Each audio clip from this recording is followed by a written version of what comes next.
C'est-à-dire, arrêtons d'accuser le monde extérieur, regardons notre miroir, parce que de toute façon, quand on coupera la tête aux gens de l'extérieur, c'est notre visage que nous allons voir. C'est notre lâcheté, c'est notre propre peur que nous allons voir. Nous sommes d'une certaine façon complices.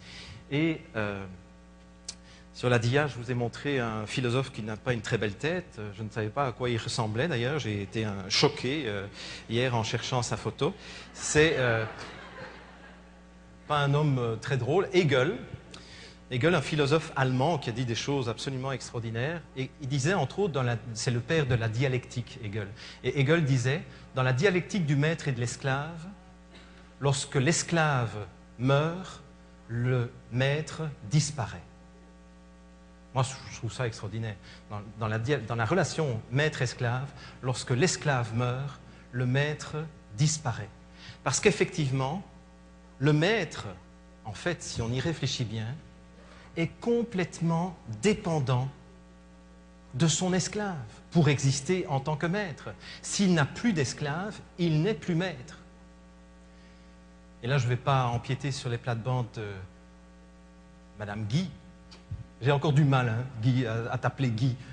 Bon, c'est Guylaine Langto, même, qui s'appelle Madame Guy maintenant. Alors, parce qu'elle aussi, elle est la seule ici au Canada à n'avoir plus reconnu l'entité juridique fictive qu'on lui avait collée lors de sa naissance. Donc, c'est pour ça qu'elle s'appelle autrement. Alors, je ne vais pas empiéter sur les plates-bandes, mais c'est la notion de mouton. Tant que nous serons moutons, que nous soyons moutons blancs ou moutons noirs, que nous soyons dans la soumission ou dans la révolte, nous continuerons à alimenter le pouvoir que nous subissons. Okay? Et ça m'a fait penser à un autre philosophe, écrivain français, Étienne de la Boétie, qui a réfléchi, et c'était il y a très très longtemps, je ne sais plus les dates, mais c'est dans les 1500 et des, sur la notion de servitude volontaire. Tout est dit déjà. C'est volontairement que je remets mon pouvoir dans les mains des dirigeants, qu'ils soient médecins, prêtres, avocats, qu'est-ce qu'on peut encore dire, enseignants, etc. Je suis dans une servitude volontaire. Alors, il y a une mauvaise nouvelle, donc... Ah oui, non, je vais passer parce que je n'ai pas le temps. C'est juste... Tu seras éliminé.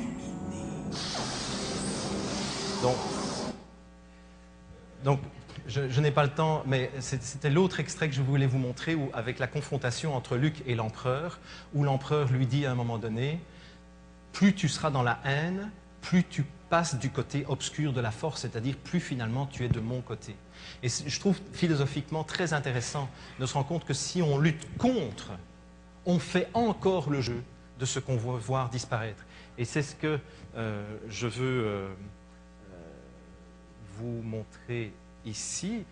Donc vous voyez donc déjà la dépendance du maître et de l'esclave. On se demande finalement qui dépend de qui, du policier ou du prisonnier. Parce que si le prisonnier doit aller pisser maintenant, eh bien le policier va être obligé de le suivre. Alors finalement on se demande qui a le pouvoir sur qui. Mais ça c'est intéressant, parce que ça veut dire que tous ces gens qui essaient de nous contrôler, nous, ils passent leur vie entière à nous contrôler. Ça veut dire que à ce moment-là, ils ne vivent même pas pour eux non plus, puisqu'ils sont tout le temps en train de contrôler. Vous savez, il existe des super ordinateurs dans un système qui s'appelle Échelon, qui est capable de scanner des milliards de conversations téléphoniques et d'emails par heure avec toute une série de mots codés. Mais vous vous rendez compte l'énergie qu'ils passent à essayer de contrôler les gens? Moi, je ne voudrais pas avoir leur vie, hein, franchement. Et si en plus, ils ne peuvent même pas choisir la couleur de leur cravate, genre, alors là, où est-ce qu'on va? Moi, je ne fais pas partie d'une société secrète.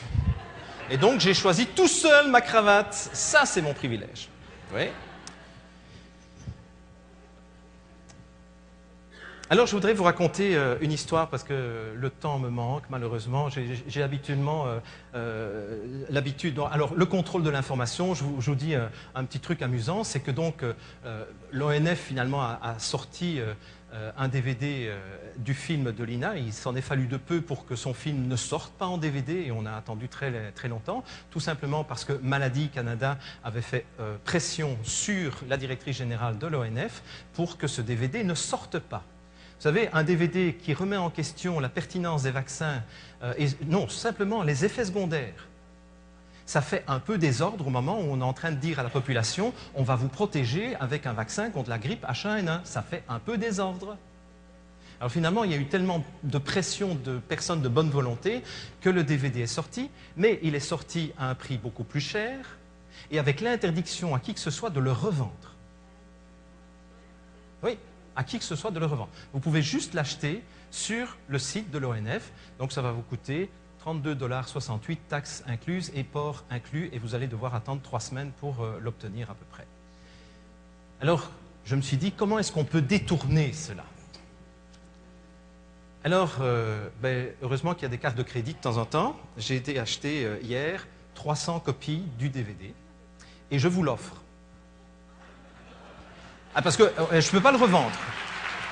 Alors, je vous l'offre, mais attendez, parce que ma grand-mère était juive quand même. Alors, bon, hein, c'est...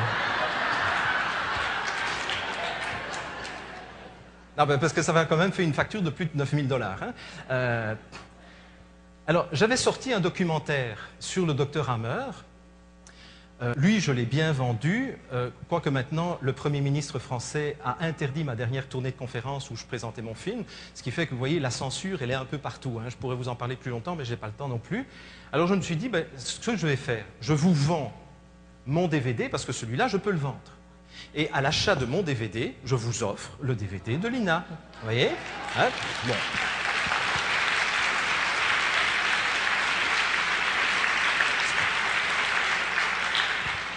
Ce qui fait que si vous avez fait le calcul, je fais un profit de 5 $. Enfin non, je vous vends mon DVD 5 $, mais c'est la seule façon pour moi de vous diffuser cette information qui me paraît capitale aujourd'hui. Et il est possible aussi que ce film ne soit plus en vente dans 1 ou 2 mois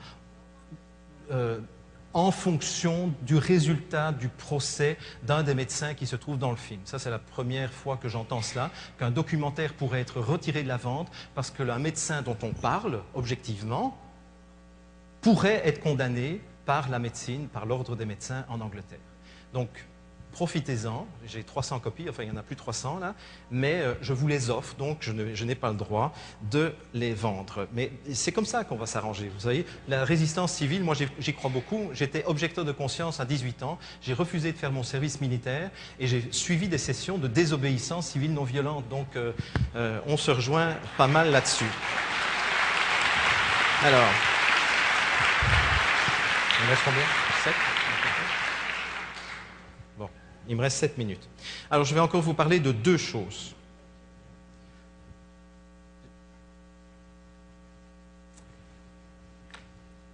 Baxter. Je voudrais vous donner un exemple de choses que je trouve admirables, parce que beaucoup de gens me disent aujourd'hui, qu'est-ce qu'on peut faire? Bon, ben, je vais vous donner un exemple. Baxter, que vous connaissez, a mélangé au mois, je ne me souviens plus maintenant si c'était en février ou mars, février-mars, a mélangé le virus de la grippe aviaire H5N1 avec un virus, une souche de virus de la grippe humaine H3N2. Par accident. J'ai parlé avec des biologistes qui m'ont dit que c'est strictement impossible parce que les mesures de sécurité dans des laboratoires de biologie sont telles qu'il est impossible d'avoir ce genre d'accident.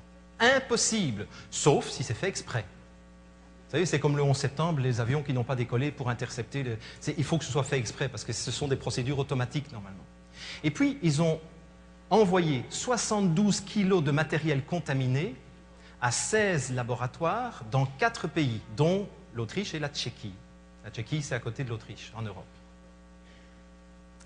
Et un laborantin en Tchéquie, plus consciencieux que les autres, et qui n'avait pas peur pour ses fesses, s'est rendu compte que quand il injectait le mélange venant de chez Baxter, tous ces furets mouraient. Tous. Il l'a signalé à ses supérieurs qui lui ont dit de ne rien dire. Donc il a informé la presse nationale, personne n'a voulu le relayer. Et finalement, il l'a dit à un journaliste local, qui lui n'avait pas peur pour ses fesses non plus, et qui l'a écrit dans le petit journal local. Le hasard a fait qu'une dame qui s'appelle Jane Burgermeister,